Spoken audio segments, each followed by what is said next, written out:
Voilà, j'ai juste tapé dans Firefox, dans Google, j'ai juste tapé Wikipédia New York et je tombe sur ce qui concerne New York, c'est surprenant. Je vais aller chercher l'article là et je vais faire une copie des premiers paragraphes là.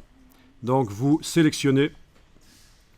Alors bien sûr, vous allez récupérer avec toutes les notes de bas de page, les petits numéros. C'est pas très grave. On va faire avec.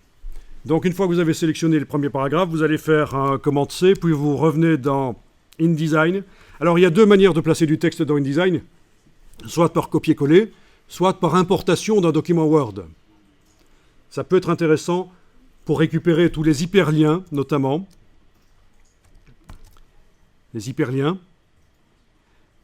De passer d'abord de coller le texte dans Word, et puis d'importer le Word dans InDesign. Mais ne compliquons pas les choses ici. Ceci dit, en passant, c'était juste une petite parenthèse. Vous savez que si vous voulez aller plus loin dans InDesign, l'importation de documents texte plutôt que le copier-coller, c'est mieux.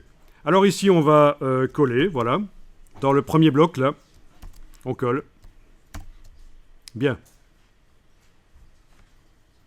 Alors, le texte ne s'est pas collé en entier, bien sûr. On a la petite croix rouge qui apparaît en bas à droite du bloc de droite, qui indique qu'il y a du texte en excès. Vous avez même des erreurs qui sont indiquées là. C'est ce qu'on appelle le contrôle en amont, c'est-à-dire en amont. C'est le dessus de la montagne, si vous les connaissez, les termes amont-aval.